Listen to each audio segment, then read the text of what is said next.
Alrighty, good evening, everyone, or good morning, depending on where you are in the world, and welcome to this panel on fieldwork at a distance. We're going to be talking about... Good evening, everyone, or good morning, depending on where you are in the world, and welcome to this panel on fieldwork at a distance. We're going to be talking about...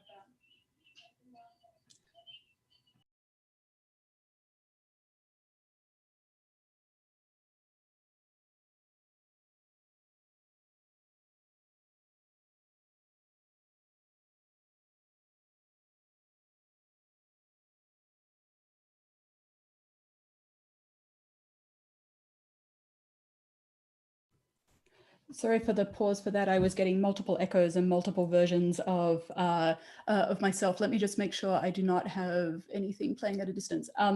Anyway, yeah, thank you for... Hi, Claire, if you have your YouTube on, please turn... Yeah, I do not have it on. I cannot find a window where it's on. Are you hearing yourself? YouTube on, please turn...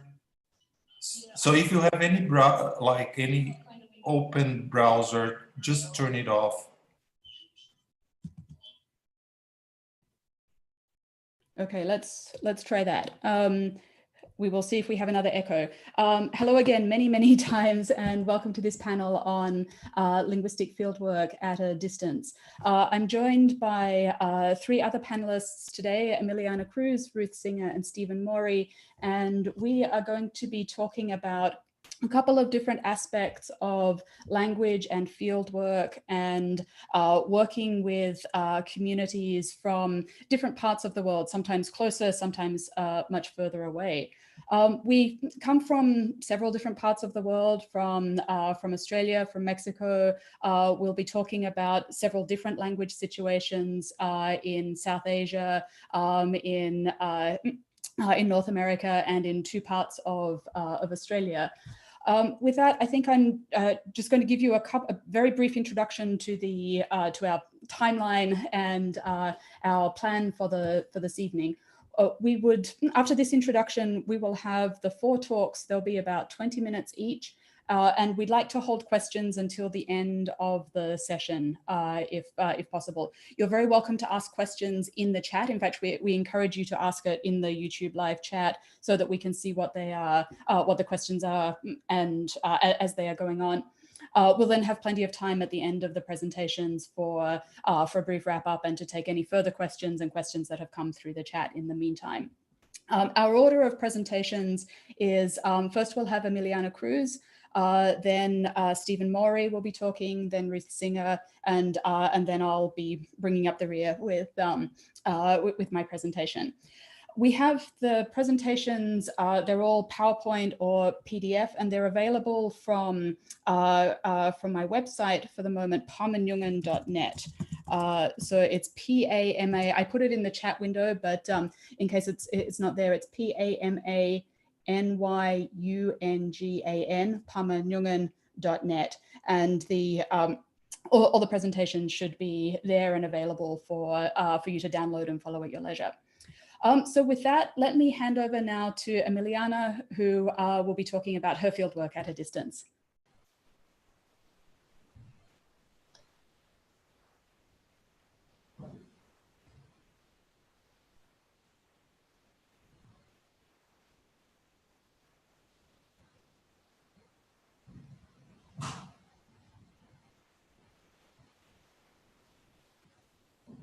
Well, thank you everyone for being here with us today. And also I would like to thank Claire Bowern for organizing this panel. And the order of my talk will be one premise, 2 Chatino languages, 3 San Juan Quiaije municipality, 4 the language maintenance project in San Juan Quiaije. And in this part, I'm only going to be talking about 2 projects. One is translating children's stories, and the literacy project that comes after that. Well, before the COVID, like many of us, right, we had many projects and working in communities. And for my case, I was working in San Juan Quiaije municipality, which is also home. And there I had several projects, but I was teaching linguistics at the local university. And also I was working on a project with the, in coordination with the Harpelu Oaxaca Foundation and with the Endless project. And what the Endless and the Harpelu project basically, what it is that they donated computers with the purpose of having computers with Chatino materials in them, so children could have access to these materials. And also the computers have different sources for the students to be able to do their homeworks. So this was something that I was working on before the COVID. And as you know, the COVID crisis started, I had to figure out how to work, you know, through distance with these different projects. And so first, you know, I want to tell you where, you know, what part of the region I'm talking about. And Chatino languages are spoken in the southwestern of the state of Oaxaca, Mexico. And they belong to the Oromanguean language stock and are part of the Zapotecan language family. And according to Campbell, there are 3 Chatino languages. One, Sensontepec Chatino, which is in the gray area. 2, Tataltepec Chatino, which is in the darker area, the blue area. And then we have the Eastern Chatino. And the Eastern Chatino has 15 varieties, and San Juan Quiaije Chatino belongs to one of those 15. And so basically, this is sort of the region that I work in, but I'm gonna specifically be talking about the orange area, which is San Juan Quiaije Chatino. So San Juan Quiaije municipality has 2 communities. One Cineguilla and the other one is San Juan Quiaije, which we see here. And both communities, they speak the same Chatino variety. And in Cineguilla, there are about like 1,000 people there. And in San Juan Quiaije, it is about 3,500.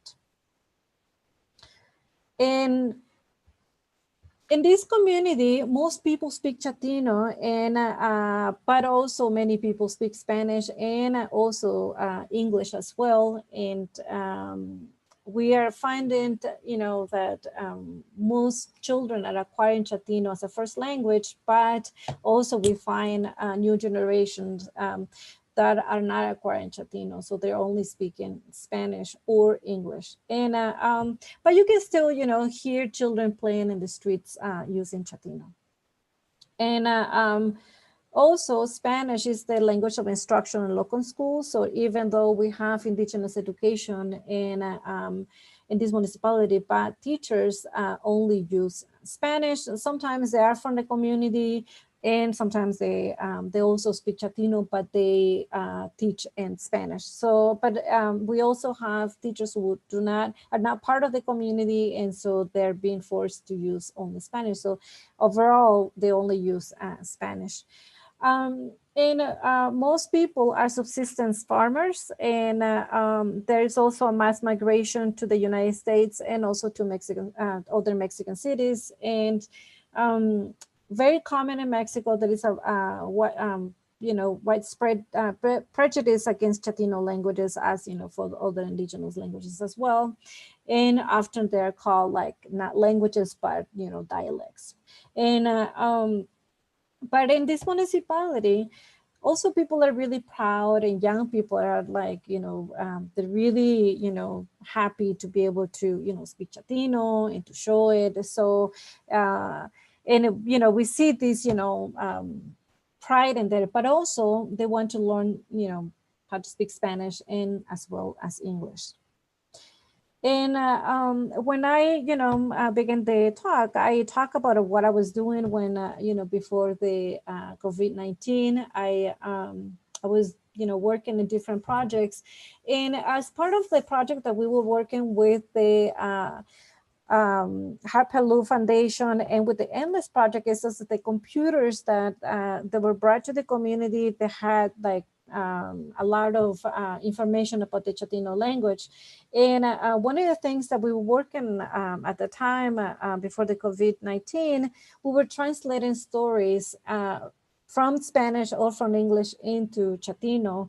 And we were using Storyweaver website. And what Storyweaver is a website that has stories in many languages, and the stories are already designed, so you don't have to do any design. And they also have a system where you only do the translation, and they make it really easy where you can, write the translation into your native language. And then once you're done with the translation, you actually have a book, right? With the, all, the illustration that you need. So it was a really, easy thing to do. And I already had a group of young people who were trained to write and read in Chatino. So we already kind of had a lot of that, going. And so then what one of the problems that we ran into was that in CIESAS, the internet is really bad. And so the to be able to have access to, to download the stories and go to, Storyweaver website into the translation was not possible. So then what I thought to be able to continue working with young people writing, translating stories, I realized that most people have cell phones, and a lot of people in CIESAS, they use WhatsApp app to be able to communicate with each other. So then I thought, well, why don't we, why don't I figure out how, if I can actually send the materials through WhatsApp and see if I can actually communicate with them that way. And I realized that that was a better way to communicate with them. I would download the stories from the Storyweaver website, and then I will send them a PDF onto their cell phones. And then once they will get the story, they will translate the story. And then when they were done with the story, they will either send me pictures of the pages that they did by hand, or they will, some of them, they have laptops and they will type it, and then they will send me the typed document translation in through WhatsApp. So then I will get their translation, and then I will put the translation into the stories in Storyweaver. So right now we have about 41 stories in Chatino. And now one thing that I also realized that I can make a lot of books in Chatino and have a lot of materials, but then who's going to read them, or why we make materials, and if they're just going to be in bookshelves, and or people don't use them, right? Or so the purpose of doing the stories is that we want children to read, and we want them to read fun stories. So then I thought, well, why don't we, now that we have stories, why don't we think about, with the same group of people who were doing the translations, and I said, well, why don't we now find children who can read the stories. And so then each of them, they found children, sometimes, children who they were living at their home, or maybe, neighbors, or children who were nearby. So then each of them, they found children, and now we have about 12 children. And they also talk to the parents, because the parents have to get involved, because we will send the stories into their parents' cell phones, or the coordinator. So I have 3 coordinators, and then with 12 children. And this is what we did. So the literacy part of this project is that once we had enough stories to keep us going for a while, we started using the stories that Hilaria Cruz did with her students in Dartmouth College. And what they did, it was something really useful for us because they really thought about the font, make like really big fonts, also make really cute illustration and very simple sentences in Chatino. And so then what we did is that I got the stories and PDF, and then I send, you know, the stories to the children, and also the parents will be reading with them as well. The stories are super simple. So then once they will get the story, the children will write it by hand, and then they will read the story in their own, time, at their own pace. They, they just read it as many times they felt like reading it. So then once like they were ready to read the story to me, they will call me on the phone, and then I will record them using Audacity. And once, like we were done with the story, and then I will send them back the recording that I did of them reading the story. And then they will hear, themselves reading the story, and they would decide if they felt that they were, good at what they did, or if they felt like they needed to repeat it again. So they would take a few days or more days, and they will call me back and they say, well, I want to be recorded again with this story. So then I will do the same recording and, send it back. And then once, like the kids are their own judges, right? They have to decide whether they think it's good what they did, or whether they, need to improve. And so, and the parents sometimes would take videos of them, and they will like send me videos. And so it was really dynamic, right? To work with the parents and also with the kids. And this, it was like a really amazing thing. I actually didn't think about this before, during the COVID. I always, went to the community and did these workshops or did different things with, projects with the kids. But it never occurred to me that I can use the cell phone to be able to do a literacy project with the kids. And so here we have Brenda and with the book, and we also, these books are available at the local library, so they could go in and get the books as well. But so this is Brenda practicing, and this is Marty reading to her kids. So that now it's not just the kids reading, but also the parents reading with the kids as well. And so we had these many different events with it, but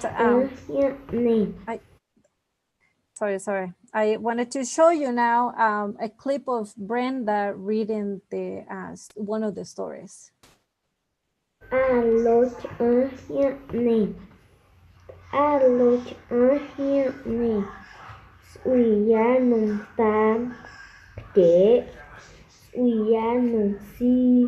Tùng uy ya nung khí chế uy ya nung ca huế khiu uy ya nung ca nê quế uy ya nung tên chị ni uy ya nung á chị uy ya nung á nú uy ya nung ta ôn tê khi.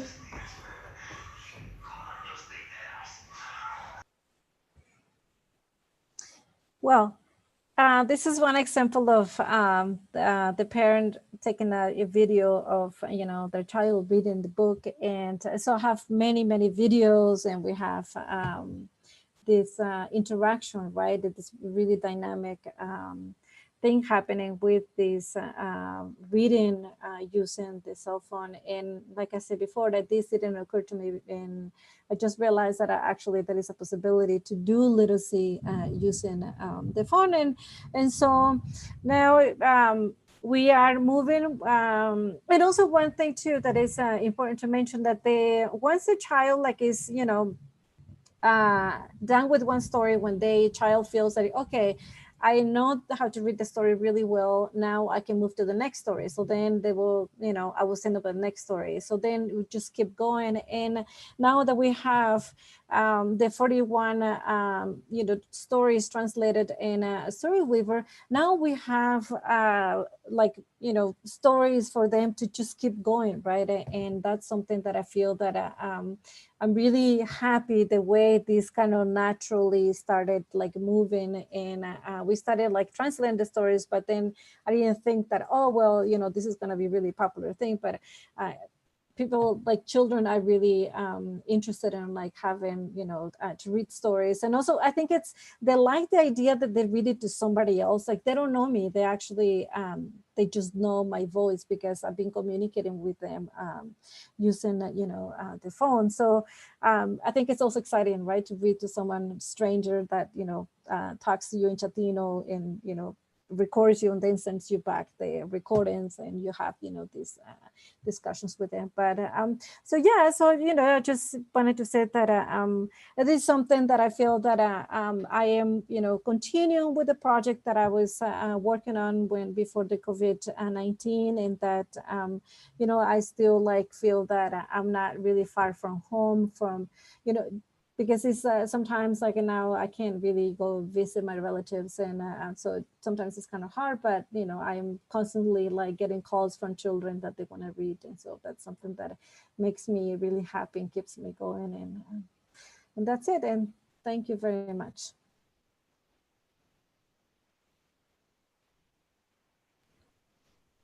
Thank you very much, Emiliana, for that. I'm sorry we don't have audible applause. We should maybe have one of those tracks for each of the participants. But thank you for your presentation. Next up, we have Stephen Morey, who will be from the Trobe University, who will be talking about his work using Facebook and community connections that way. So Stephen, I'll let you share your screen and take it away. Yes, good morning from Australia to everyone. I'm going to share my screen now and move over to the PowerPoint presentation and get that started. Okay, so I hope everyone can see the screen okay. I'm going to switch off the meeting controls, and someone will let me know, I guess, if there's a problem. So I've put on this first slide the link to the slides, because I'm going to go through some of these slides very quickly. So if you want more details about some of the things, you can look on the slides. So like many people, the pre-COVID-19 story is briefly described on this page: 24 years, 25 field trips to remote communities in Northeast India and across the border in Burma, doing the kinds of things that many of us do: making recordings, collecting metadata, making linguistic analysis, archiving, returning materials to the communities, etc. And on this slide here, we have an example of what I call the early 21st century way of linking communities on both sides of this border. So many of the different communities whose languages I've been working on in Northeast India and across the border in Myanmar are divided by the border. And here's what I used to do up until this year, which is make a recording in Myanmar and take it to India on my next trip and play it to the people in India. So here is Mr. Gumshe, who is an accomplished singer on the India side, watching people on the Burma side singing the songs. But since March, of course, it hasn't been possible to do this. And since March, there's been a significant increase in interaction with community members via Facebook, and also in international meetings with research scholars about a range of different things. Plus, I've been doing a weekly kind of lecture or broadcast for linguistic students in Northeast India about issues to do with linguistics. And so I'm going to talk about those things But before doing that, I just will say a couple of general things about using Facebook.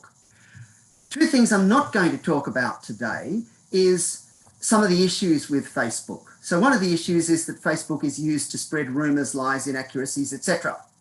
That's a problem, but and would be a good topic for a whole other talk, but I'm not going to discuss that today. And similarly, some of the ethical issues and some of the issues to do with ownership of information exchanged on Facebook, I'm not going to talk about that today. We can discuss these in the questions later. One thing I will say, though, is that when I'm making a post on Facebook, and often also even comments, I compose, edit and recheck and revise these in a Word document and think carefully before posting. There's a lot of people who don't do that on social media, but I'm trying to take a different view about it. So in this presentation, I'm going to try and get through 4 case studies about 4 different aspects of the kind of work going on. So one of them is making a video to teach the script that was created, in 1990 by the late Lakum Mosang. He died just over 2 weeks ago. And so this is timely, but this is work we are in the process of doing through this process anyway. In late 2019, a committee in India was set up to promote this script. I'm also going to talk about bringing together the Lotang community on both sides of the border to start talking about literacy, sort of orthography development, really. Talk about the lectures that I've been doing for linguistic students in Northeast India, and also about the work for implementation of Unicode fonts. Okay, so the script, as I said, created by the late Lakum Mosang, who died 2.5 weeks ago, and it was created to be able to write all the Tangsa varieties. So Tangsa is a group of varieties, not all of which are mutually intelligible, and it's called Tangshang on the Myanmar side. Again, that would be a whole other lecture. But at this stage, the script is largely being used by speakers of the Mashang variety, of which Lakum was a member. So the late Lakum Mosang, who you see on the left-hand side of this, standing next to me with 2 of his best students on the right. And until very recently, the script was essentially used by a small group of largely farmers who were learning to write by hand. But now, with the support of the community, we've been developing a proposal to get the script accepted by Unicode. And one of the things that Unicode requires is evidence of the script being used. Now, it's a bit hard to go out and print books at the moment in Northeast India. So one of the things we've decided to do is to make a video. So how did we do it?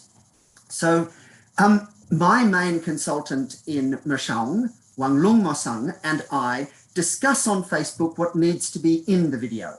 And then I've made the slides and put them through PowerPoint, make a video that is timed but silent. I can talk more with anybody that wants to know about the particular details of that, but you'll see in a moment a sample of it. So I do the video, but that's in silence. And then I upload that video to YouTube, and Wang Lung records on using Facebook Messenger, records himself speaking to the video. Then I used a program called Camtasia to join the video and audio together, and then send it back to Wang Lung again on the YouTube private channel. He revises it, corrects anything, sends it back to me, and so on, and the revised version is produced. And so actually the first version of this particular one, which teaches all the consonants and vowels, was put up online only on Monday, and there have been 135 views since then, an average of half the video. That means people are actually watching it. So I'll play you a small section of this. Please, I'm just going to check that I have the sound going. And I'm going to check that I have the share computer screen on. Yes, I have got that. I'm going to play this video. You'll hear him talking a little bit about Lakum, and you will also hear him introducing the first 2 vowels, O and R. Listen out for the fact that the script has different forms of each of the vowels combined with each of the 4 tones. Tong sa lik tiling ashi Arelika Aguchi Lakum Yoka Mushang Yalvai Sara at Hungtashi. Go. O A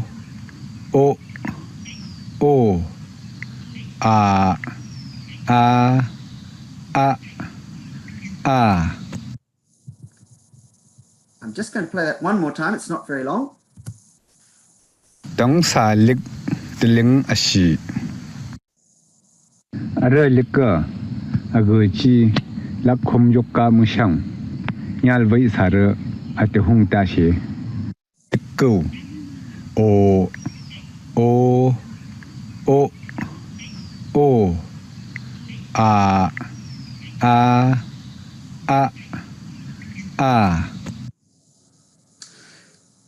So as I mentioned before, I had made the video through PowerPoint with the different letters appearing at a certain distance in time from each other as a silent video, sent this across to Wang Lung, and he then made a recording pronouncing those letters as they appeared.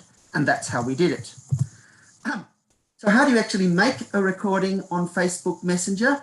Many of you probably already know how to do this, but I didn't, so I've made a set of slides about this. I won't go into very great detail about this. Those of you who want to do this can download the slides and look at it. But basically, on a Facebook Messenger page on your phone, on the left-hand side, there'll be a little microphone symbol, which is pointed to with the arrow. You press on that, and then when you start speaking, you get this wavy symbol, which you see on the right-hand screenshot. And then when you're finished, you press on the arrow that's pointing to the right, and that sends it to the other person. Simple as that for sending.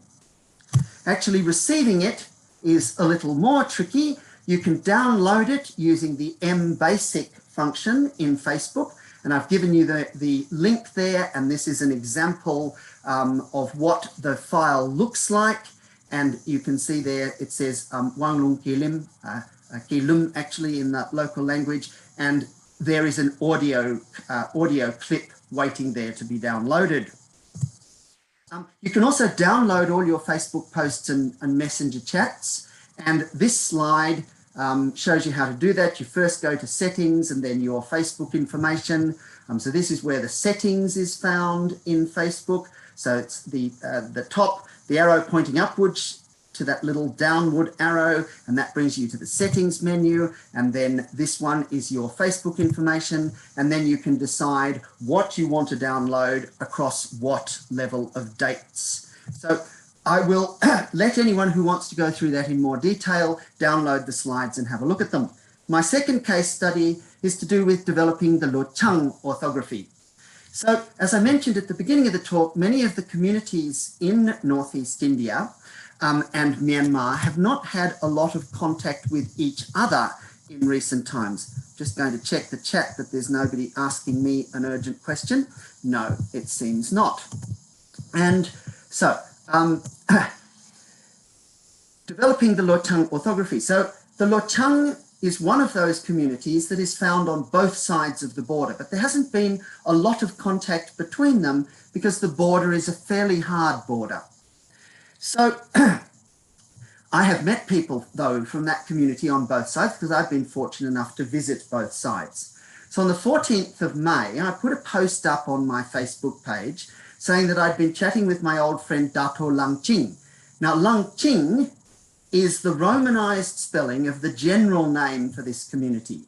By general name, I mean this is what other people, outsiders, call them. We don't even know whose language Langching is. They call themselves Lochang.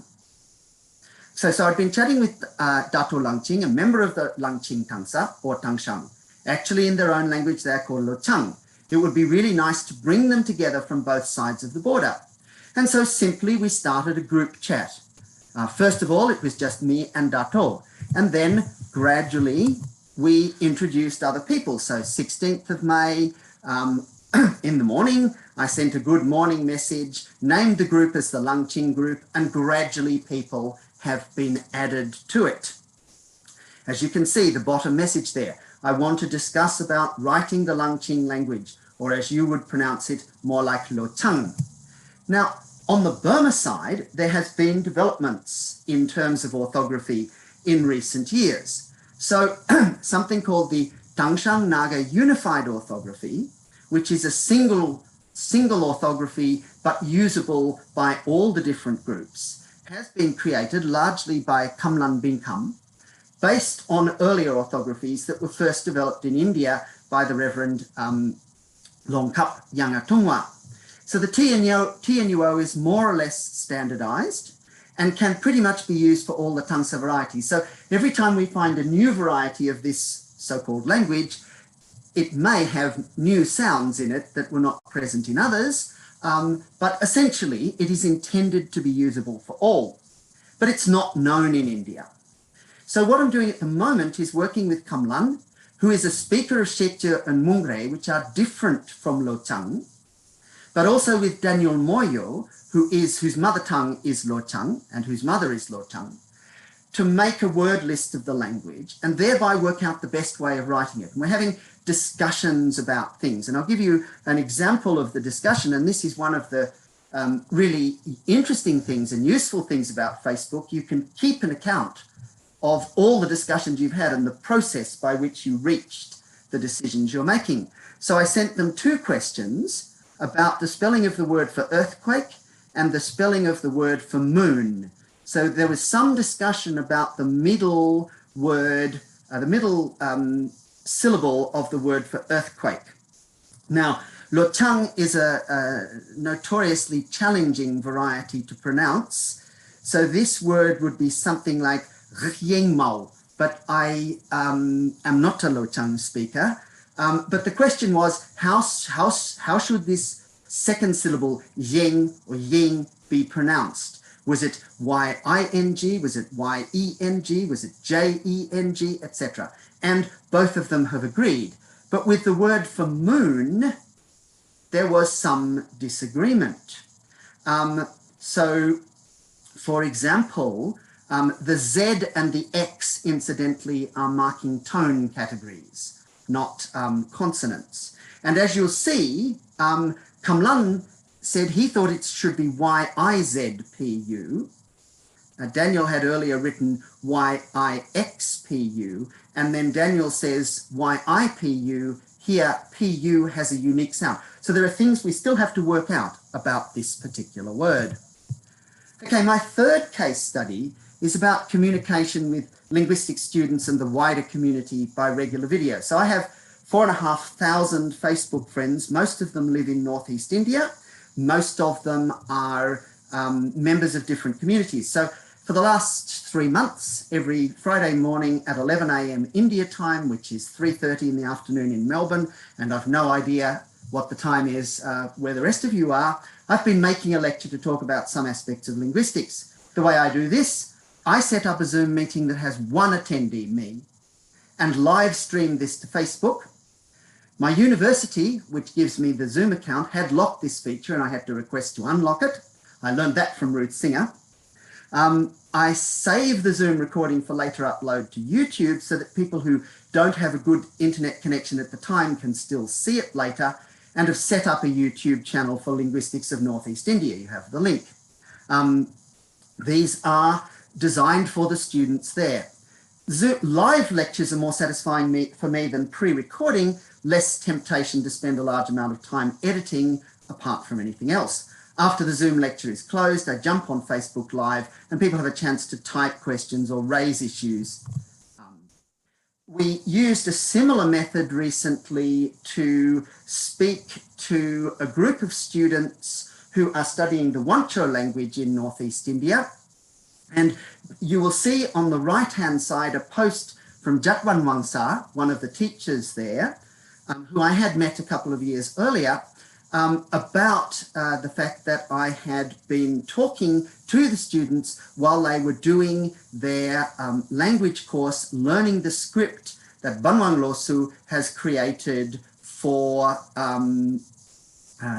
the language. And as you'll say, as you can see on the right-hand side, on the 20th of July, I actually was able to talk live to the students, and you can see a photo of me on the screen and the students watching, and also on the bottom right-hand corner, some of the wonderful stories that the students have been writing as part of that language course. You can't see the script very clearly and there's no time to talk about it, but they have actually been able to put some of these into electronic format using fonts that were created that are Unicode fonts, and that's possible because of the Unicode accepting the Wancho script, and this was a proposal I was also involved in, and brings us to the last stage of the talk today, which is about probably the trickiest linguistic challenge that I have in front of me, which is implementing Thai scripts in Unicode.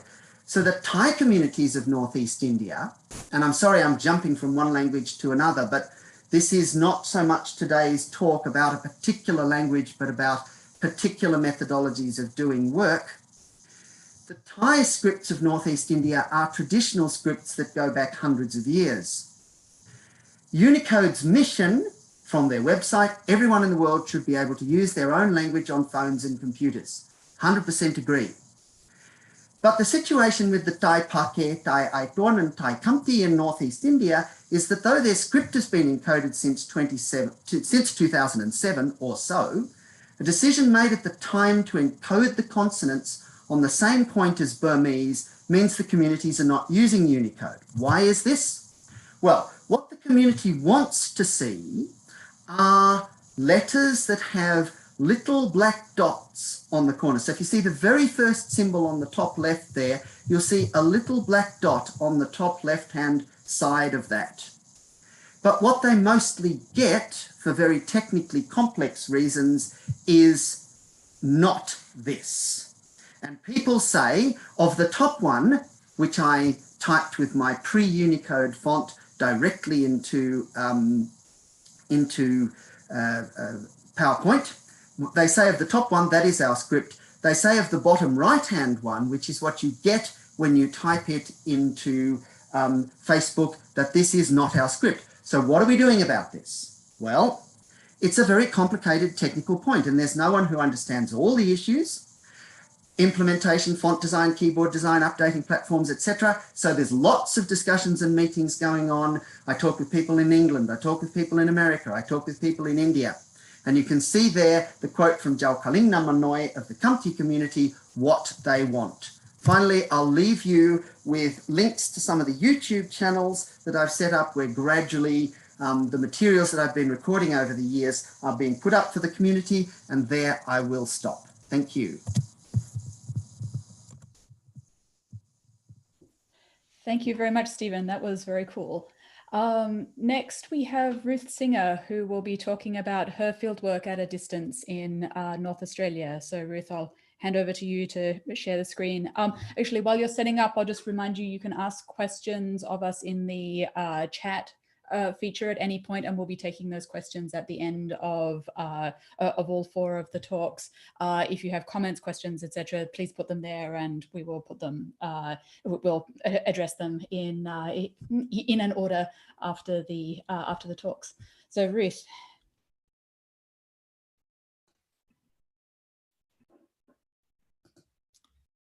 Hi, my name's Ruth Singer.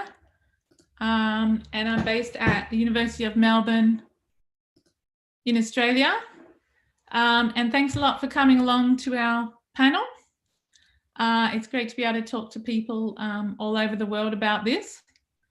What I'm going to talk about is, I guess, how my research has moved to a sort of more collaborative model over the last 10 years. And I guess how that involves coordinating project activities at a distance. So similar to Stephen's, but in a very different context. And so I guess different ways of doing things have developed. I'm not going to put my presentation up online, but if you would like a copy, you're welcome to email me. So I guess things shifted partly because of the type of research that I started to do, which was work on multilingualism, and also because of life circumstances, because I had a child and I didn't want to spend a few months of the year in the field every year. And also because I got to know people in the community better from having been there for a long time. And in particular, one young woman, Janet Mardbinder, became interested in getting more involved in the work I was doing. So I'm going to look at those topics, and as well as talking about training local language workers, I'm going to talk about doing filmmaking with young people. And just reflecting a bit on how, I guess, closer collaboration with the community has enriched the research in ways I didn't expect. So I guess from when I started my PhD in 2002 until I started work on multilingualism, I was an ordinary linguist. So I guess that's how I felt myself. I was doing field work on an indigenous Australian language that we didn't know that much about, looking at grammatical gender in the Maung language. And I was taking field trips up there and recording people and doing elicitation and that kind of thing. So I continued to work on language description and documentation until 2011, working on a dictionary and different topics in Maung. So in 2011, I started to shift to working on multilingualism with a few small grants. And this was for a couple of different reasons. One was that I thought actually it might have, this sounds a little cynical, but it's also practical. I thought it might have a better chance of getting funded than my work on grammatical gender, which, although a topic I still find very interesting, can be hard to get a lot of people, I guess, really excited about. So that's when I started to work on multilingualism, and it's now my main topic, although I still work on Maung a lot too. So the big question with my multilingualism research was, why are so many languages spoken at Warrawee? As we'll see, it's a very multilingual place. So I was interested in the socio-cultural underpinnings of multilingualism, I guess, what motivated people to maintain so many small languages. And also historical factors, so the community itself, what had happened there in the past, how it was established, and that kind of thing. And the other question is, how are so many languages spoken at Warrawee? So how do people actually move between different languages in the course of a day? How do they explain their use of different languages, their language ideologies, and how they mix them together in particular conversations? And that's led me to my sort of current new topic of research, which I've just started. How have multilingual practices shaped language evolution? So how have these multilingual practices, which seem to be very long-standing, actually shaped the form of the languages spoken in Western Arnhem Land, in this area? So the multilingualism research, initially, I had planned a set of activities. It was funded eventually by a large fellowship, as well as some smaller grants initially. And in this, I outlined, I guess, the ways I was going to look at multilingualism. So I guess just to compare what I set out to do and what I ended up doing, which took quite a different form, I thought it might be worth mentioning. So I always plan to do interviews.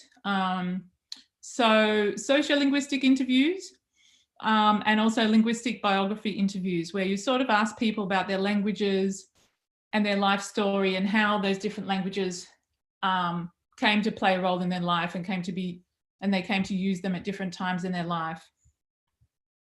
And of course, also their family history. So it's a sort of very broad biography, and so where their languages come from in terms of their ancestry and also their upbringing. Also recordings of multilingual conversations. So coming from a language documentation background, that was very important to me to actually record people trying to have fairly naturalistic conversations. And also do historical research on the community. So like most remote Indigenous communities, we actually have very little documented history. So in most cases, there's submission records and government records, that kind of thing. But there's very little written about the history of these communities, which can be quite new. But in the case of Warui, it's actually been over 100 years now that it's been a kind of settlement. So what I ended up doing was all these things, and also, I guess, unanticipated activities, which were more collaborative. So in a way, I didn't envisage this as a collaborative project, but it became possible once I started the project, actually, to make it more collaborative. And also the nature of the research, actually, which is something I guess I want to emphasize. The nature of the research is that it actually works better with more collaboration.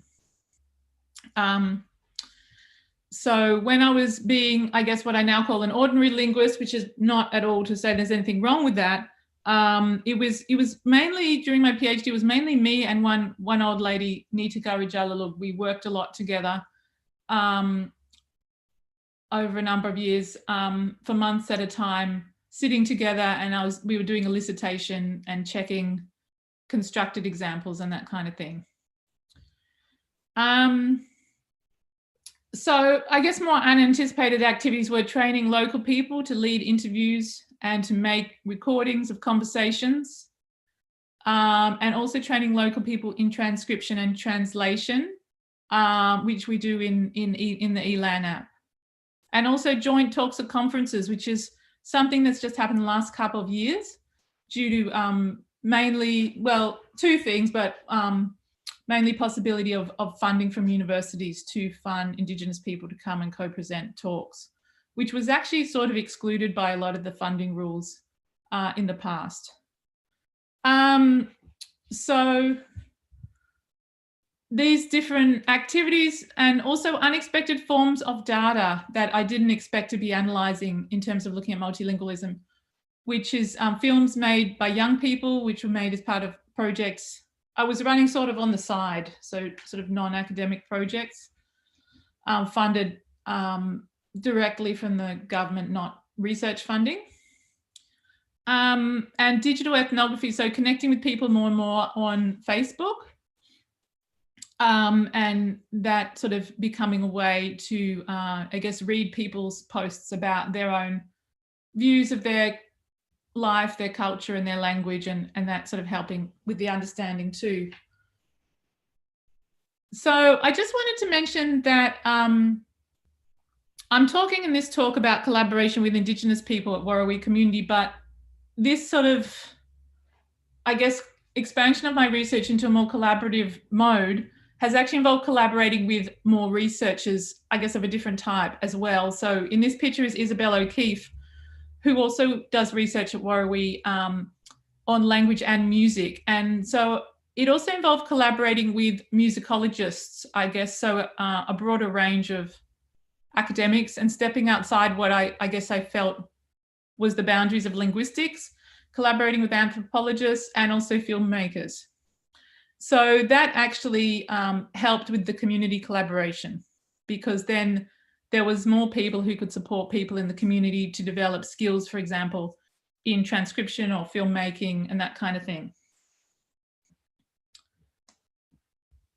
I just want to check what time I should be finishing.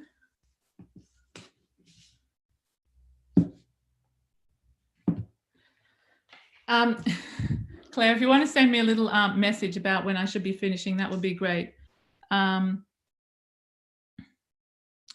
I think I should be going to about 10 past the next hour. Okay, so how and why things shifted. So like I probably covered most of this already, but I shifted my research focus from just looking at the Maung language and more strictly analysing the structure of Maung, which included not just grammatical gender, but also information structure, looking at prosody, and in terms of grammatical gender, semantics, syntax, and morphology, which was already what I felt a fairly broad focus for a linguist, but shifting that, I guess, more towards qualitative research and more linguistic anthropology. Also, I wanted to spend less time away from home due to having a child. Although I do bring her with me often on field trips now, particularly when she was smaller, that didn't result in a lot of research getting done in the field. And even now it has a lot of logistical problems. So I often go up on my own. Also interest from community members in getting more involved, and also funding. I guess I don't want to sort of suggest that this is something anyone can do in any situation. I was lucky enough to have quite a lot of funding to be able to pay people in the community to do the work, which is something that in Australia is generally the standard for Indigenous people being involved in research. I guess in other communities, it might be that people want to do that as part of what they're doing in the community anyway.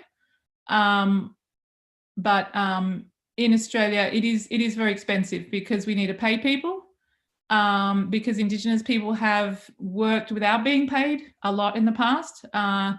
And being exploited in that way, and it's necessary to pay people and to pay for equipment, so laptops, headphones and hard drives, so people can do their work. And also more recently, it's become possible to fund community members travel to conferences in Australia for the most part, and that's actually been more significant than I thought in sort of making the research more collaborative, because in developing talks together, we've also, I guess, we've sort of made quite a lot of breakthroughs in our research in those talks we have together preparing presentations. So a couple of issues in how to shift to this mode is limited internet access for people at Warrawee. They only have mobile internet, which is sometimes interrupted, and often people don't have credit on their phones, so they don't have internet access all the time. Definitely people don't have Wi-Fi at home, although they can access it sometimes at work. Phone contact, some people are easy to contact by phone, other people are not. And also many other demands on local researchers' time. So when I go up and I'm in the field for a short time, people are like, okay, let's do this, this and this before you leave again. But when people are working on their own and I'm down here, it's less clear when people can carve out a bit of time from their other obligations, work and caring for family members and that kind of thing.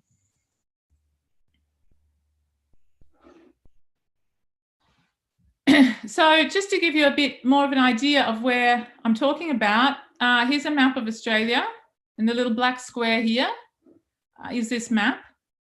And Warrawee community is on South Goulburn Island here. So it's fairly remote. We've got the regional capital Darwin here. Whoops. And it's about an hour's flight by a small plane to get from here to there. The roads that go through here are only open for a few months of the year, and they're pretty difficult. So it's located in Arnhem Land, which is an area of Indigenous owned land, and it was set up relatively early as a mission in 1916. Many different Indigenous languages are spoken still by children from 5 different language families, and Maung is considered the main language of the community. And the population last census was 450, but it fluctuates a lot as people travel a lot.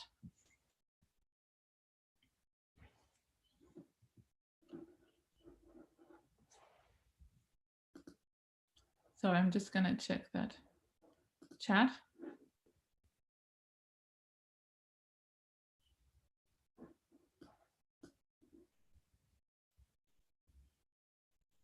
All right, I better speed through this.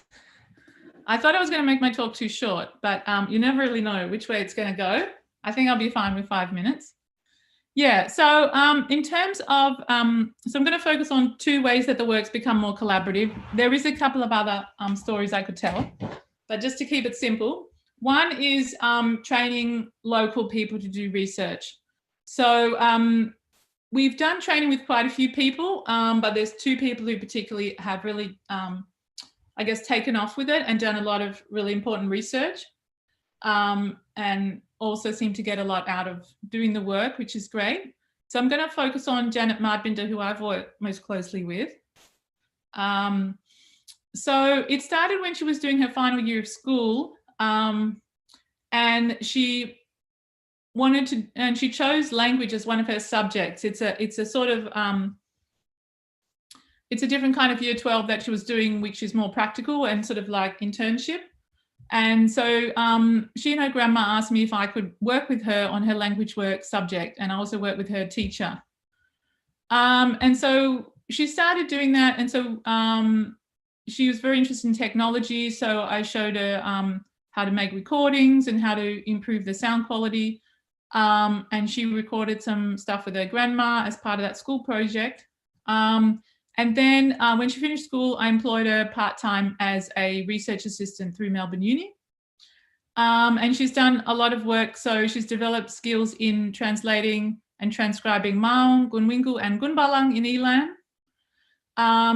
So Maung she understands well, Gunwingu she speaks, and Gunbalang she doesn't understand much, as on the old people talk it, but she still became quite good at transcribing it. And also making recordings and taking the lead in interviews, which was particularly useful when we were interviewing young people and people she knew well. She's also been involved in the filmmaking, which I'll talk about next. So she's done a huge amount of work, including subtitles for the Nowhere Girls 1, which was the first films we made with young people, which went for 40 minutes, and there was a lot of young people talking at the same time, so it was very difficult kind of thing for me to work on. She also made a lot of recordings of herself having conversations with different people in the community, and that made for a really interesting study to see what languages she and the other people chose to use in those conversations. And just seeing the different ways that one person can talk with a whole range of different people, and even those other people, which we sometimes recorded multiple times, how they talk to other people. We also had many informal discussions, especially with her and her grandmother, about language and identity at Warrawee that were really useful for the research. So I just wanted to show you a little preview of Nowhere Girls 2, which is the film that's about to be launched in the community in a couple of weeks. Just so you get a bit of an idea of what we're doing. Must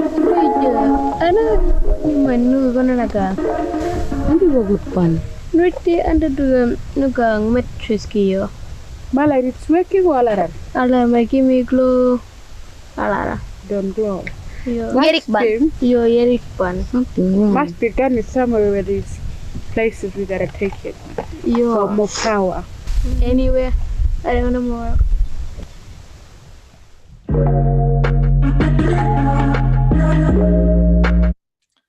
Okay, so I'll just cut it off there because it's just music from there. So yeah, the filmmaking with young people was actually something that I didn't initially consider part of my research. I considered like non-research activities with a grant that was designed to support languages and arts in Indigenous communities from outside of a research stream of funding. But it promotes the use of local languages on screen. So most of these languages we hardly ever see on screen. And as we know, kids are watching a lot on screens these days. And I think it's important for them to hear their own languages. Also provides a lot of insight into how young people speak to one another. So it's very difficult to engage young people in research activities. So Janet Mardbinder is an exception there in that she was interested in getting involved.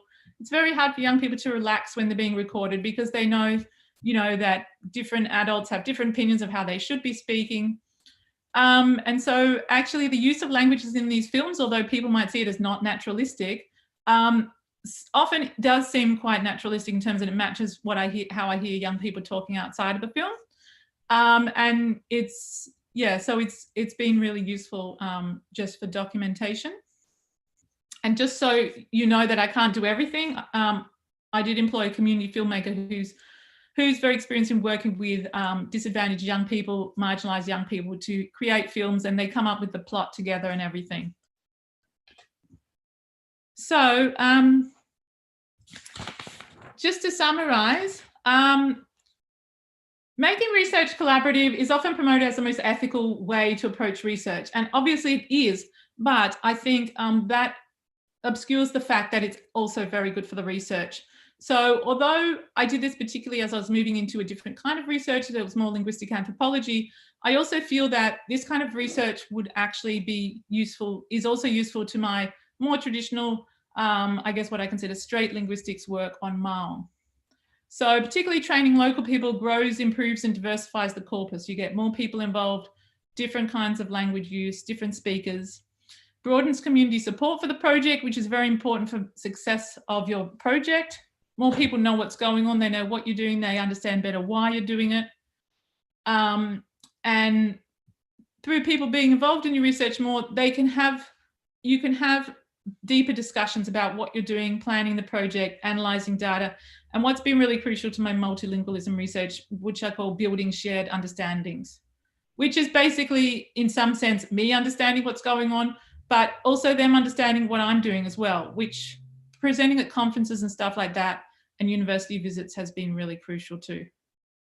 Also creates a local research community of local researchers which welcome and support new researchers. So I've had students go into the field, new postdocs and that kind of thing, and it's obviously been hugely helpful for them as well.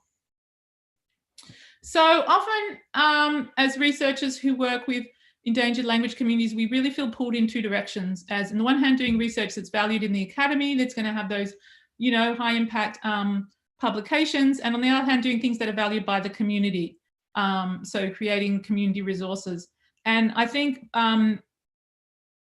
what's come out of this is designing a research project so that most research activities also feed into community goals. Probably not all are going to, depending on what your research topic is, but trying to get that sort of overlap, and that can really promote collaboration. All right, I think I better stop because I may be over time.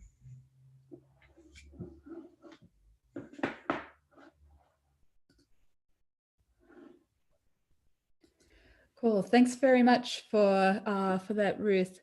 I'm going to share my screen now, and so I'll be talking about the grammar boot camps at Yale University. So my name is Claire Claire Bowern. I work on language documentation and historical linguistics.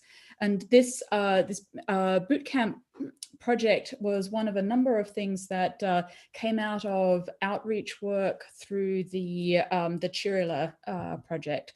So Chirila is a database that I've been running since 2007. It's on, it has ostensibly on historical linguistics and language change, language documentation within the whole of Australia. So the map of Australia we have here has the subgroups of Pama-Nyungan, the largest family of languages spoken in Australia. We had several different types of things that we were thinking about. So on the one hand, there was the academic side of the project, which includes publications about phylogenetics, doing historical linguistics computationally, more traditional language documentation, and more traditional historical linguistics, so all of those sorts of things. But as Ruth mentioned, building community work and community outreach into the project from the start was also really important for this project. And so we did a number of different things. One was unofficial partnerships with local language centers. These were, for instance, with the Goldfields Language Center or the Living Languages, formerly the Resource Network for Linguistic Diversity, or VACL in Melbourne, making primary materials more available for speakers and local linguists on the ground. I also did some public media work, for instance, writing an article or two for the conversation. And I was also thinking about the accessibility of language materials for language documentation and kind of the pre-stage for language pedagogy.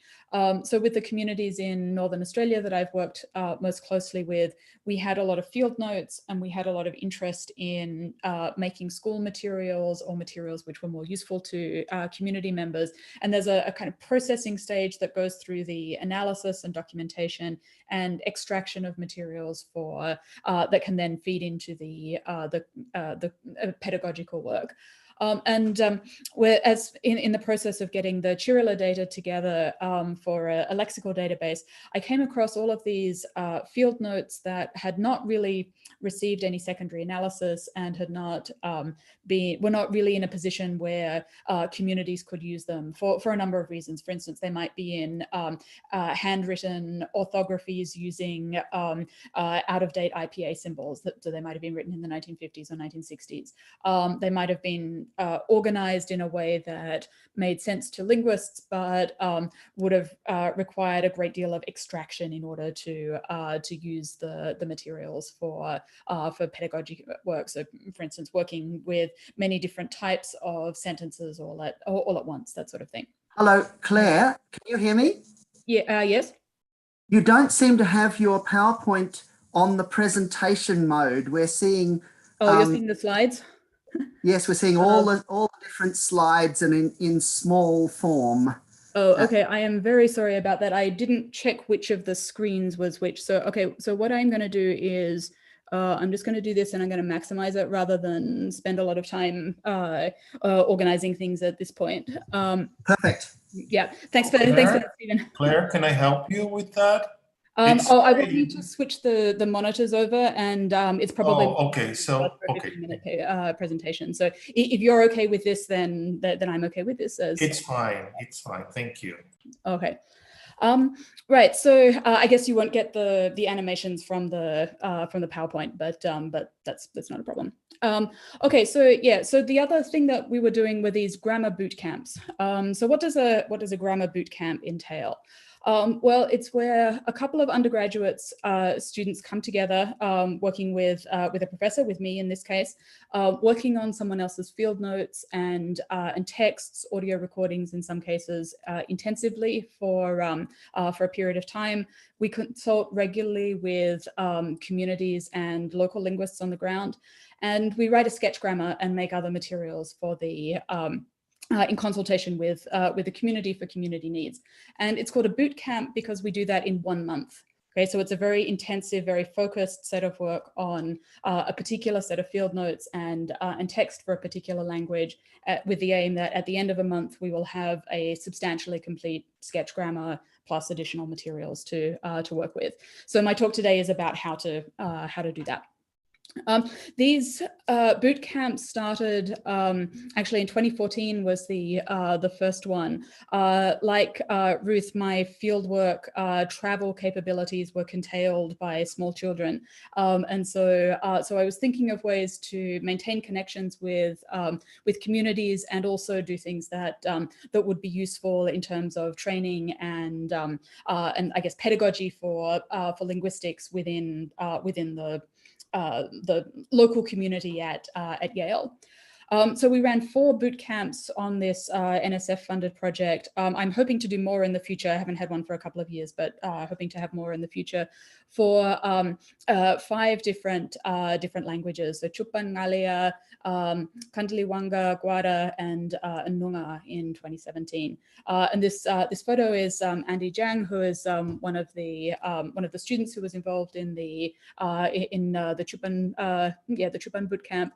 Kata Muir, who was one of local linguist and facilitator for Ngalia, and Sue Hansen, who is the director of the Goldfields Language Center. All of these languages are quite closely related. The 4, Chupan, Guara, Ngalia, and Kantiliwanga are all languages of the Western Desert region, also known as Wati languages.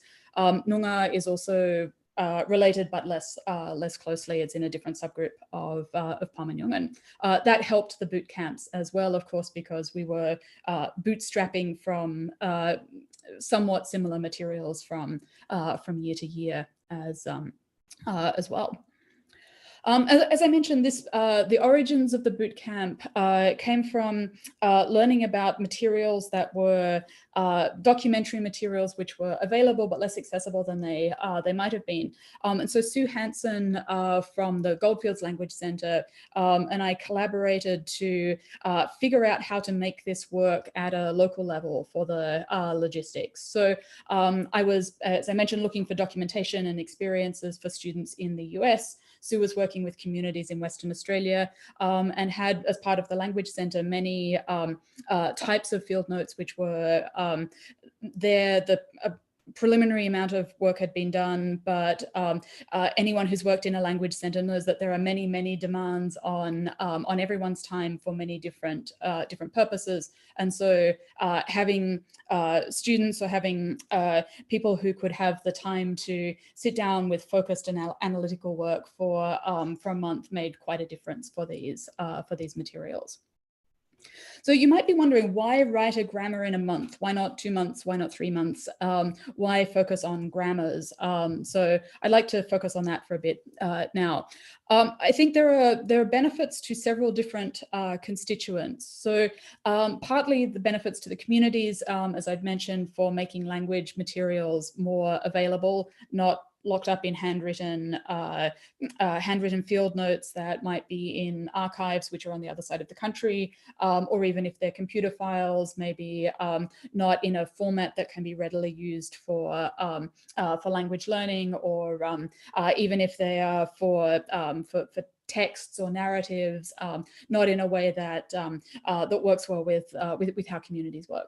So part of and in fact, the main reason for doing this was to increase the accessibility of these materials for community members. Second, we have benefits to linguistics. Of course, we learn more about these languages. All the reasons we do language documentation applies to doing these boot camps as well. And there's also benefits to students as well. So they get intensive training and research experience in the course of this month. They get very hands-on research. It's all of language documentation apart from being in the community itself. So it's not the same as doing field work, but it has a lot of benefits for language documentation. They get a book publication and experience in that regard. These students were all undergrad students. They were juniors and seniors, so 3rd and 4th year students in the US system, and they were selected through a application process, which included asking questions about, for instance, were they planning to go on to graduate school. Another benefit is they get to work with real materials, not cleaned up data. So they get to work on the what it's like to do actual language documentation. And also it's a chance to learn firsthand about ethics and language partnerships, albeit at a distance. And so we spend quite a bit of time talking about the ethics of working on these materials and working through communities and questions along those lines. Let me now talk a bit about Ngalia, and I thought I'd do a Ngalia case study for how this worked. All the boot camps worked in pretty similar way, but Ngalia is the focus I'll use here. This was the 2015 boot camp team. We had 3 undergraduates. And Hannah Haney, who was a postdoc at the time, who also helped out, and my little sidekick there as well. We worked from previously recorded materials, as I mentioned. So we had a dictionary that had about 1,000 sentences in it, and the dictionary itself had about a little under 2,000 words, if I remember right. We had a text collection, not hugely substantial, but many more sentences than that did not occur, say, as elicited sentences in the dictionary. And we also had a short learner's guide of 20 pages, 20 to 30 pages, which was written by Sue Hansen and Cato Muir, which set out the phonemes, basic phonotactics, conjugation classes, and things like that. We had, in this case, we had a small amount of audio data. In other boot camps, we had more extensive audio data.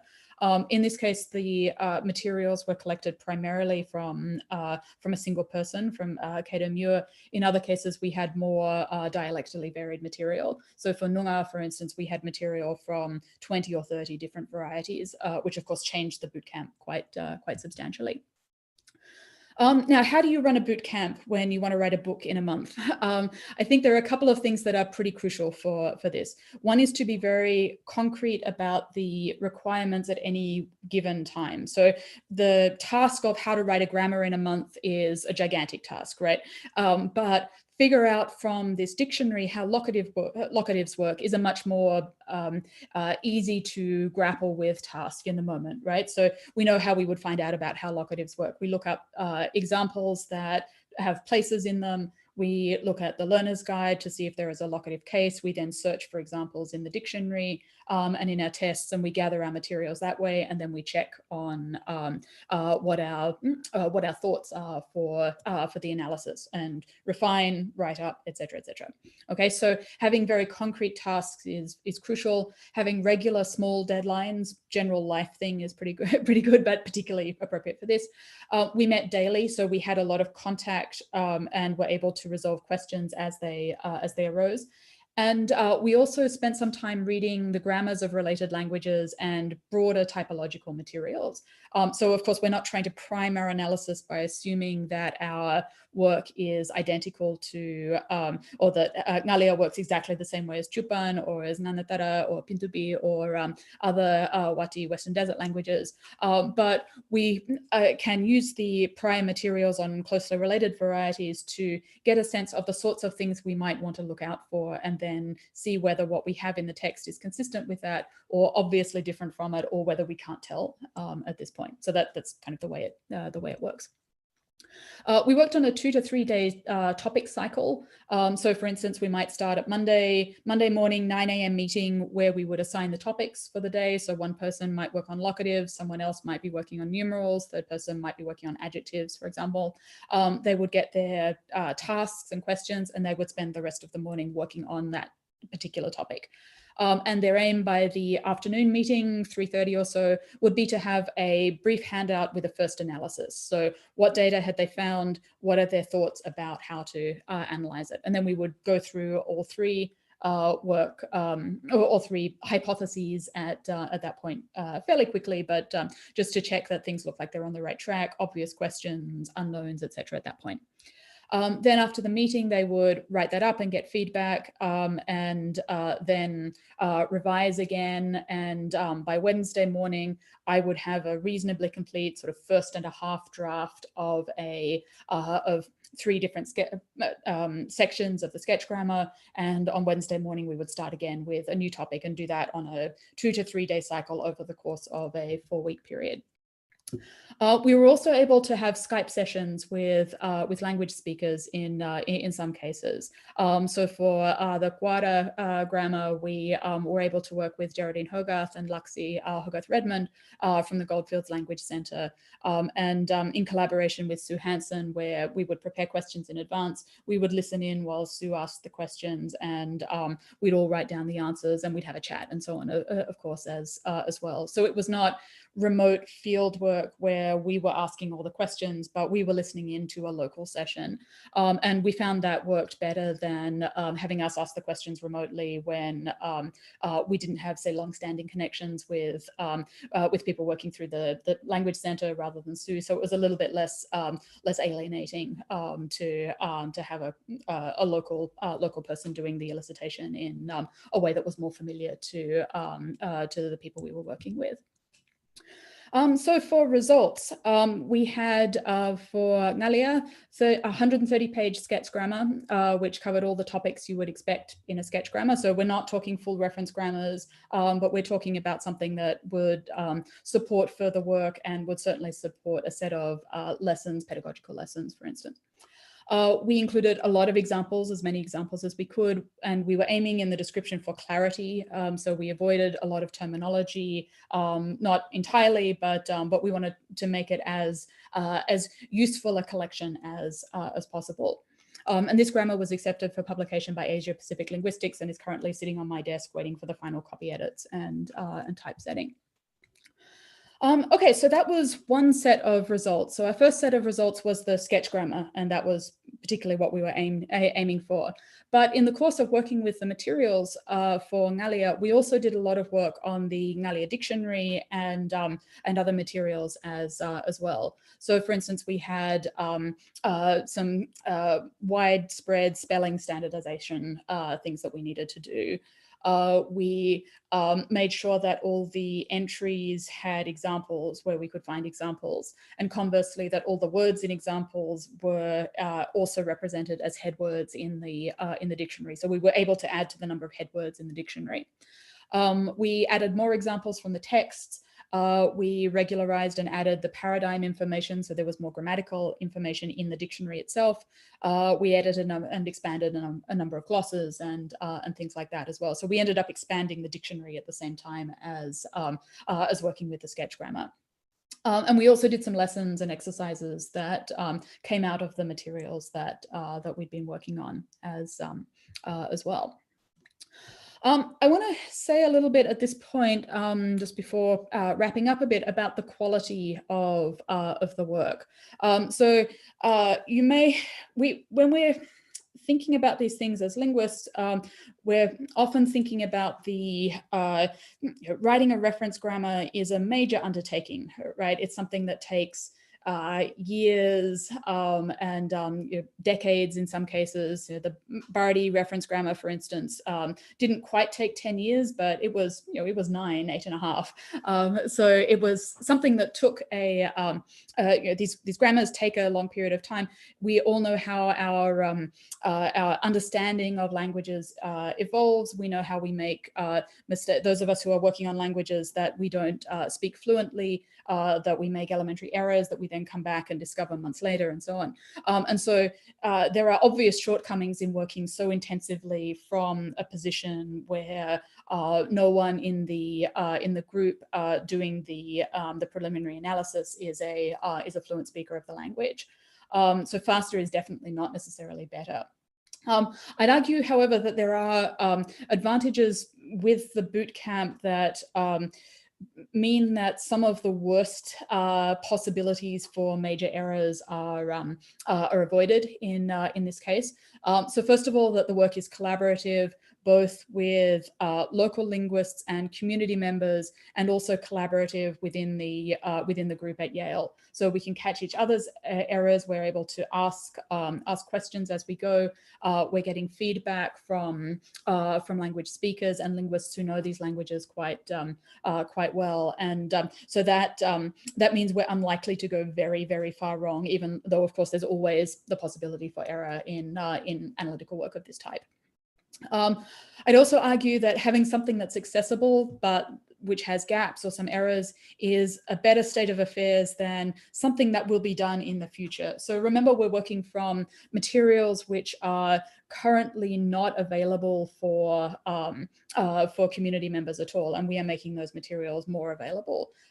So getting most of the way there, even if there are problems to work on in future, that's more accessible and better than having materials which remain locked in archives. There's time to go back and revise. So the month is the month. That's the time that the students are working on this project, and only working on this project. But there's time later to go back and revise, time later to check further things, and all of these bootcamp grammars have had subsequent revisions, both by members of the community and local linguists and by us. And finally, I'd argue that having more time is not necessarily always better for work like this. So we know that, thinking of the 8 years or so of writing a reference grammar, that's not 8 years of solid intensive work, right? It's 8 years on and off of squashing in field trips and then doing intensive analytical bursts and then letting things sit with teaching and dissertation writing, other things, and so on. So there are advantages to having the focused, sustained time where the only thing that 5 people are working on is this grammar. So that lets us build on our knowledge while everything is still in short to medium term memory. So of course, more time is good in some ways, but more time is not necessarily always better. Also, I should mention that the month time scale was partly due to funding constraints, but also because this work is extremely intensive, and more than a month, our brains would explode. So 4 weeks was basically what it was the point at which we might start getting diminishing returns through tiredness and so on. So very quickly, let me just round up that boot camps are, of course, not a general model of grammar writing. I'm not advocating this as a way to write all sorts of grammars. They are designed for a particular type of material where we have a certain amount of material where we could write enough for a sketch grammar, where the where communities would like that sort of material, where it would be useful as part of other efforts, but where the materials are maybe not as comprehensive or not as copious as ones that would be used for a multi-hundred page reference grammar. Okay, it's valuable training. So remember, we're working with linguists in training, future professionals or current professionals, but in a training context as well. And finally, this is good for long distance collaboration, but it's a type of collaboration that's quite limited. So we collaborate closely within the group at Yale, and we collaborate by Skype sessions with community members, but those collaborations themselves are quite limited. So it's not like the work that Emiliana is doing or Stephen is doing or Ruth is doing. And these, I should say, also relied to some extent on my prior connections and only worked because of those prior connections. So with that, I'd just like to make some acknowledgements to Sue Hansen, Kato Muir, Denise Smith-Ali, Geraldine Hogarth, and Laxi Hogarth-Redmond, who worked along several generations of grammar boot campers. I'd like to thank the 4 years of grammar boot campers who worked on these projects, and also the NSF for funding the project, and the Aboriginal people, linguists, and community members who have contributed to Chirala over the years as well. So with that, I will stop my share. We have at this point some time for questions. So Claire, Stephen, can I just I'll just interrupt you and explain to you that what we've been doing while you've been talking, because amazing though you are, you probably can't do all the different things at once. So we have created a Google Doc where we have put the questions that have come so far and put them into some kinds of categories with underlines so that you can see what they're about and you can start asking them.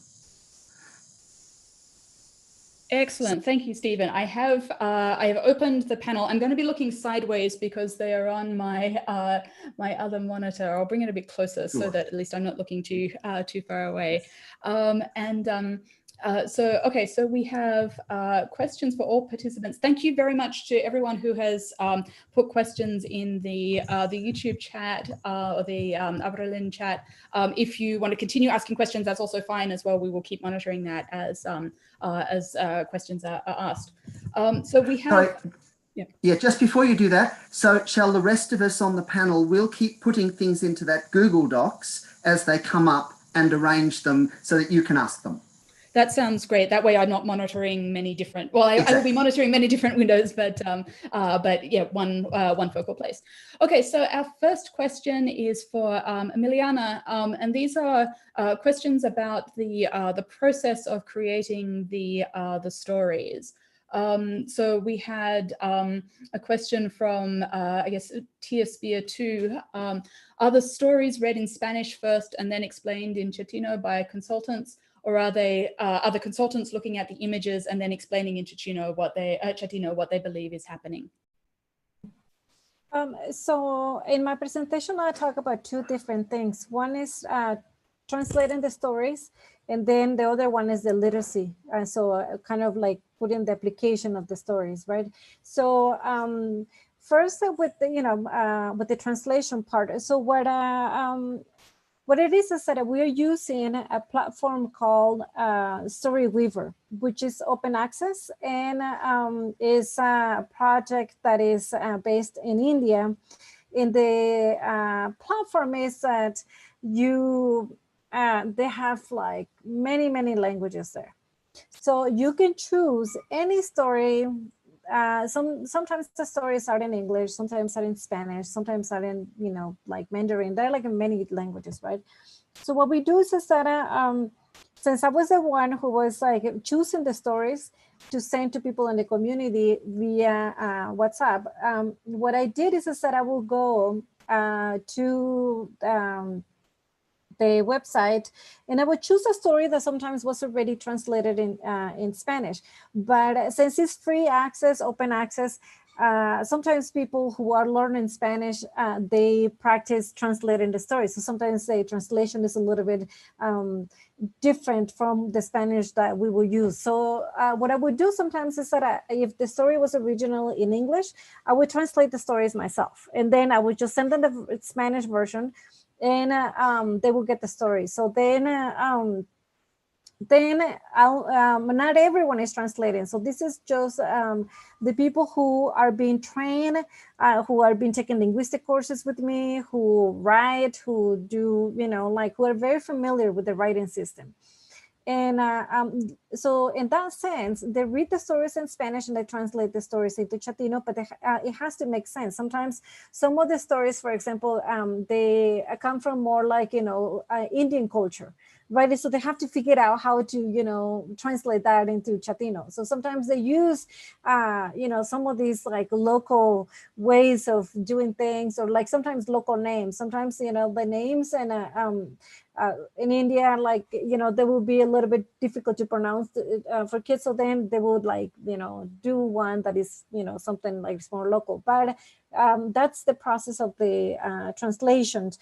With the literacy, the children, they don't get anything but in Chatino. So the children, they get a story that is written in Chatino and it has pictures. And so we started with really basic pictures and really big fonts. And what is interesting here is that in other, because also I'm not, you know, expert in literacy and none of that. I'm just someone who really likes working with kids, and I, you know, read some things, and so I take like different strategies of teachers and all of that. So what happens here is that we thought, well, we want an image, and also we want the fonts to be really big, and so, but we're not explaining how the I guess we're not talking about phonemes to the kids. We're just reading. It's just directly reading.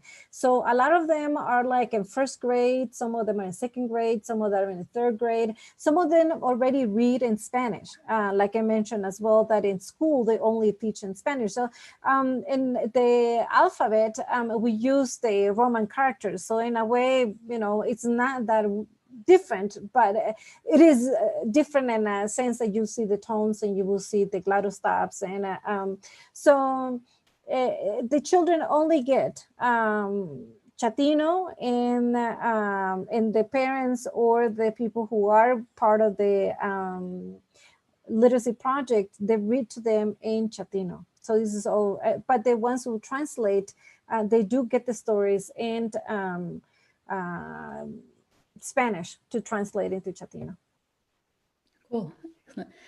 There was also a question about how you chose the stories, but I think you answered that in the in your answer to the other question. Yeah, but I want to say something about this. I think that this is really interesting topic. I think that sometimes linguists have the tendency to go with the pure idea, like, oh, you know, people should only have access to the local things.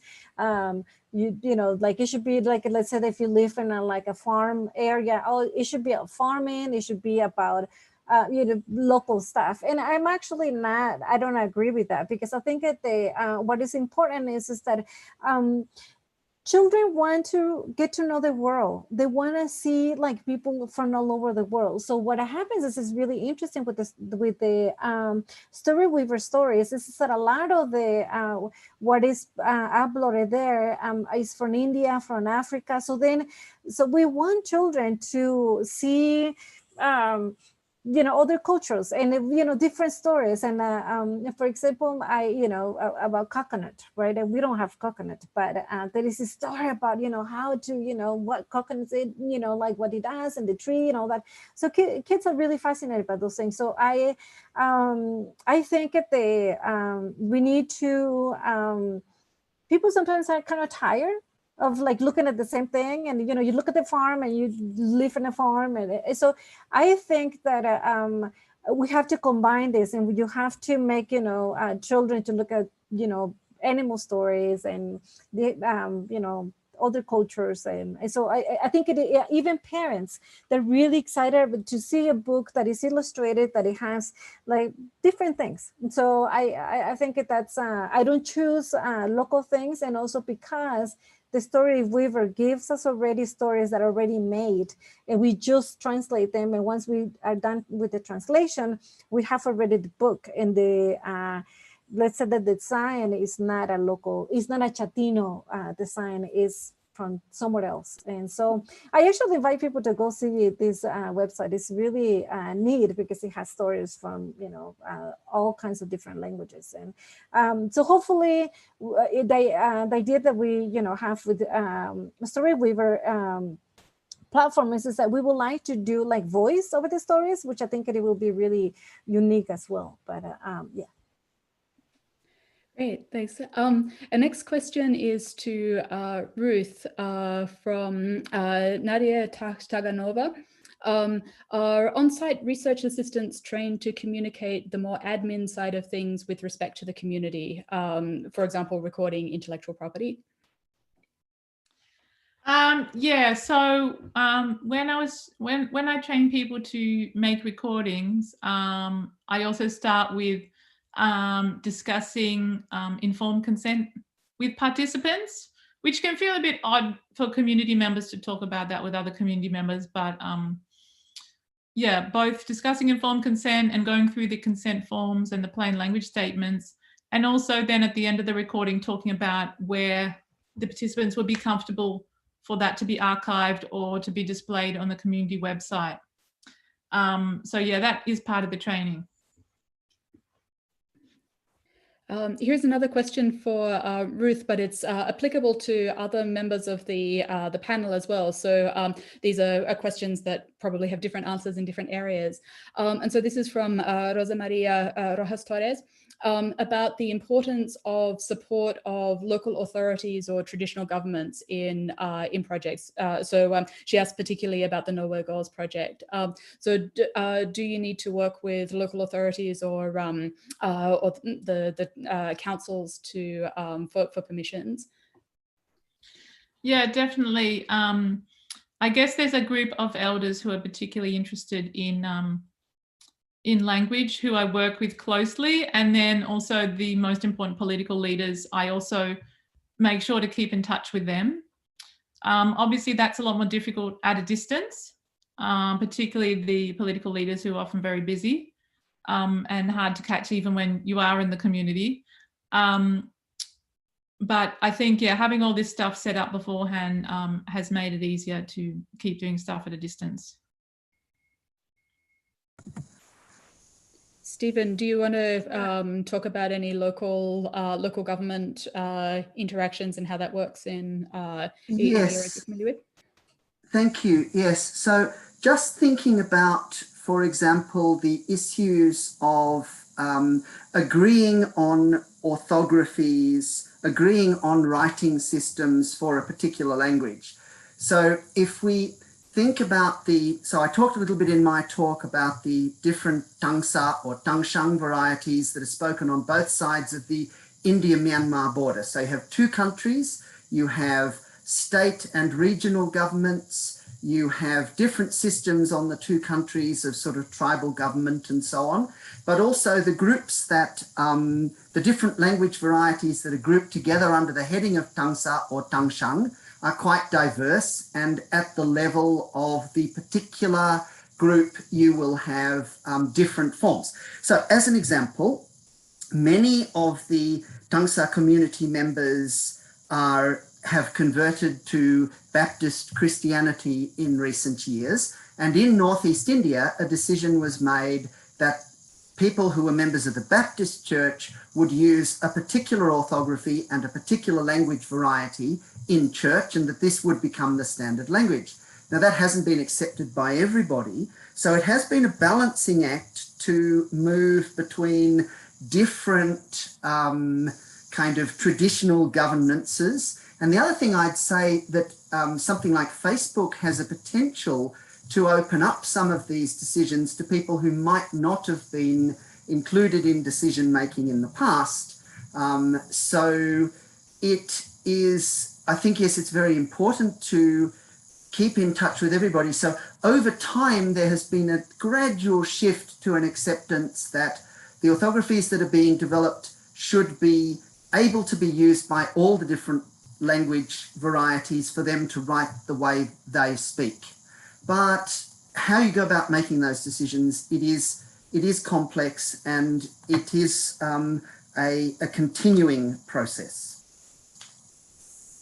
That's different from the way the boot camp permissions and interactions with local authorities have gone. So for the boot camps, because we work through local language centres, the language centre has their connections, for instance, through often a board of elders or advisors, and the choice of language from the language centre has come through the language centre based on the input from the advisory board, and I think less so in these cases because it's remote. It doesn't involve usually the local councils. It would do if I were traveling there, but in this case it's less so.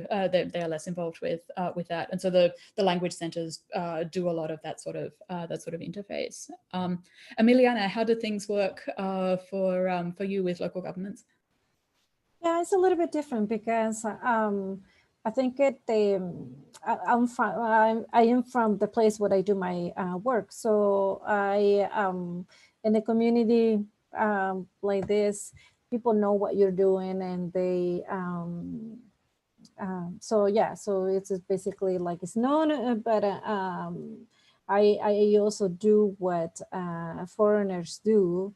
I go and introduce myself every year because I change every 3 years. And so I go introduce myself and I tell them who I am, what I do. And they know who I am, but I tell them what I'm doing to be more specific. And yeah, so I think in terms of like decision making and in terms of like alphabet, practical orthography, I try not to really get involved into it, but even if I don't get involved in it, I'm being put into, I get a title for it, right? So I'm known for making the writing system with tones and then the other ones, right?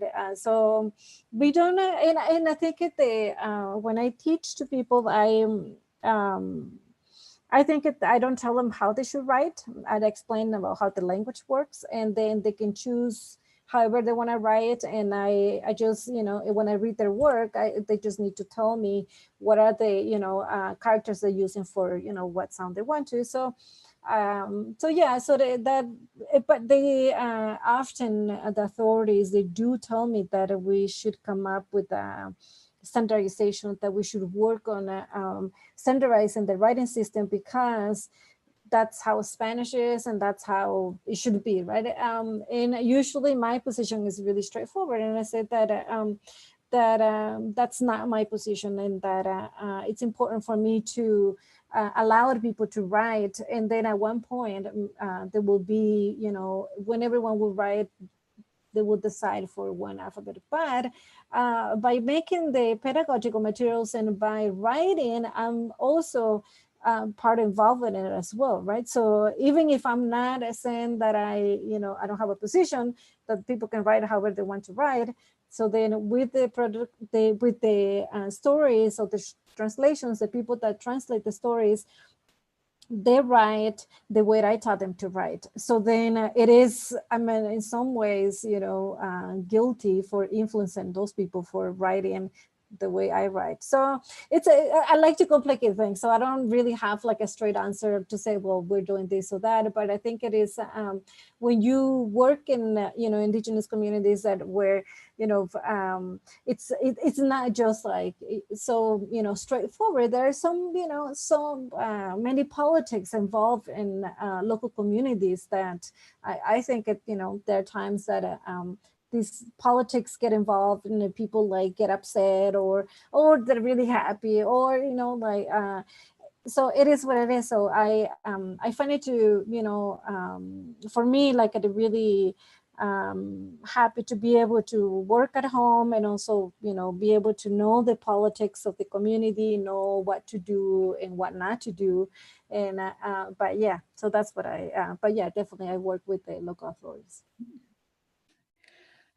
We have a question for me now from Elena Benedicto about where communities keep materials. So do they have infrastructure that allows for them to have control over their own data and keep it available for future generations? This depends on the community, on which particular community we're talking about. So for instance, the Goldfields Language Center in Kalgoorlie they have archives, they have ways of storing recordings and so on, which is backed up and so on.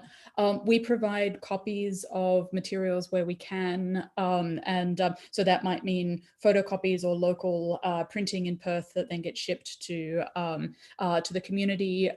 We can of course share things through Google Drive and through email and PDFs and so on. Many Aboriginal people have smartphones, and so we're looking at ways to share materials that way as well. Sometimes community libraries are the source point for sharing materials as well, or schools. We not part of the Grammar Bootcamp, but as part of another project, I did a learner's guide for Bardi, and we had copies that were distributed through the school, and there were some copies through the library as well. So there are various ways to make sure that communities are able to get access to the materials. Yeah, because there would be no point doing this if the end result was that the materials remained inaccessible to community members. Would any other panelists like to talk about the material accessibility for their projects, or we can move on? Yeah, I can. I was just going to say, and I went over to get it, that it worries me sometimes that this little box here has more recordings and videos and photographs related to any one of the three communities, any one of the three language groups that I've worked on in Northeast India. Actually, I think I'd need a second box to cover all of them. This, of course, is a portable hard drive, than would be present in most of the villages where those languages are spoken. So over the years, I've done everything from transfer things onto cassettes, if anybody remembers, those reel-to-reel cassettes, putting things onto CD discs and DVD discs, and nowadays when I go into the village, it's putting things onto memory sticks, but also putting the videos that I've been making gradually up onto YouTube channels, which is what community members have asked me to do so that they can access them. Because although putting things into archives is accessible, archives are often quite a lot less easy for community members to get access to than something like YouTube, which is why I put up that list of YouTube channels at the end of my presentation. But before I put a video up on YouTube, I want to give it at least a reasonable amount of metadata, and that is not a 1 minute process, and there are thousands of them. So it's going to take time. There was Ruth, did you?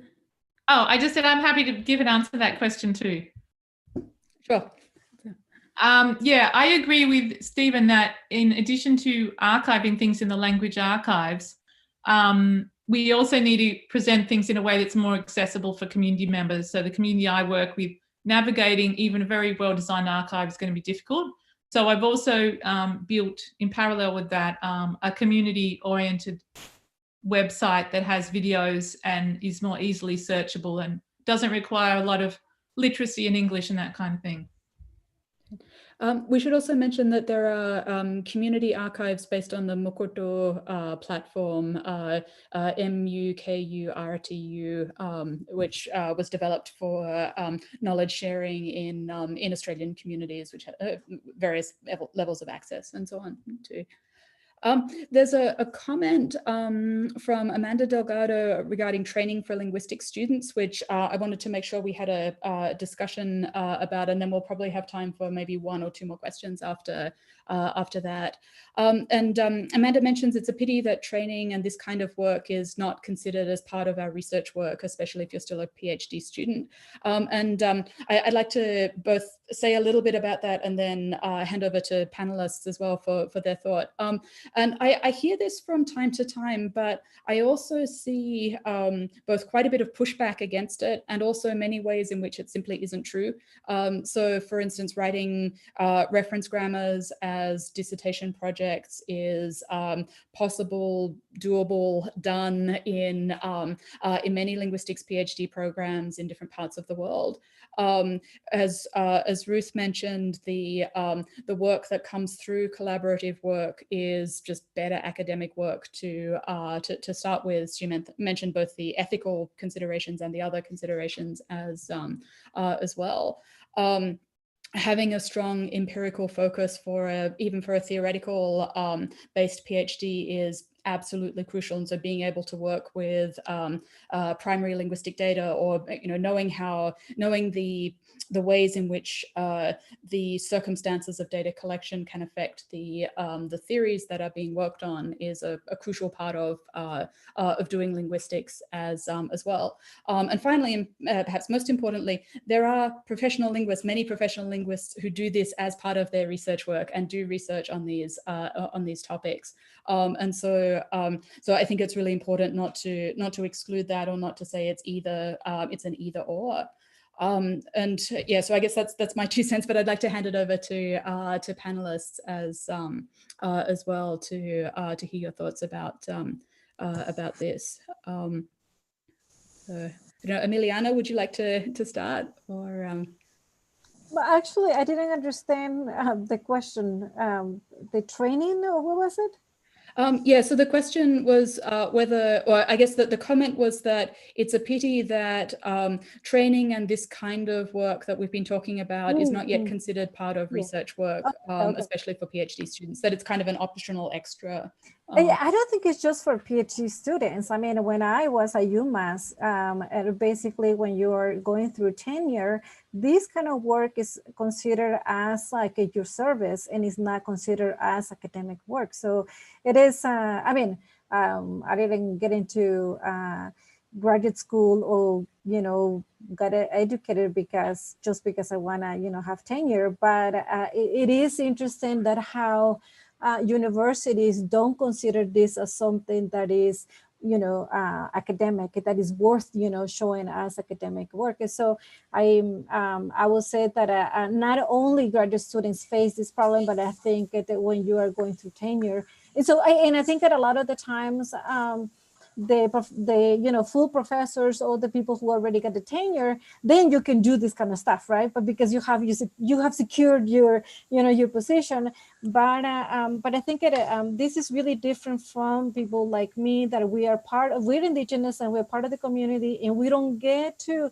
have the privilege to just say, oh, I'm just going to be an academic and I'm just going to, write about these people and write about the language in a way that it will be for, to please academics, right? So I think it is,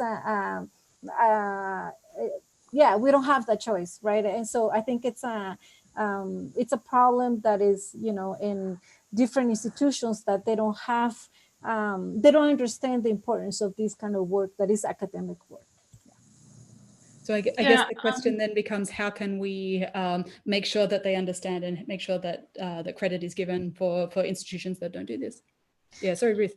Yeah, I interpreted the question as responding to my talk, and I'm aware that I talk about some things being research and not research, and how I've tried to make some things that I felt were being defined as not research not just by me, but I guess by academia, and trying to make them part of research, because I think it does depend what institution you're in.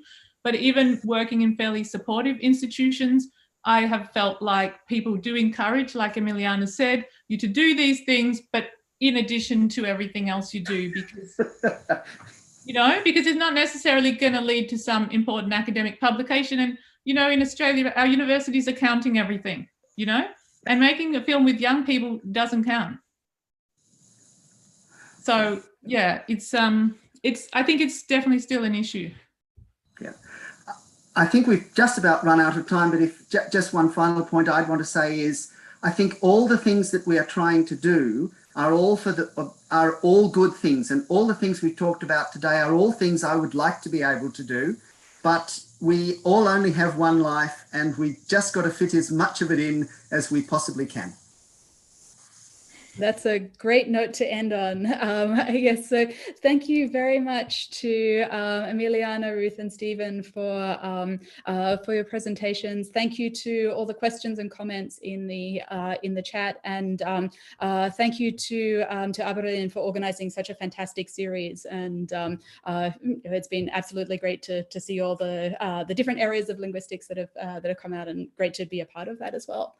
So thank you, everyone, and good night. Thank you, Claire.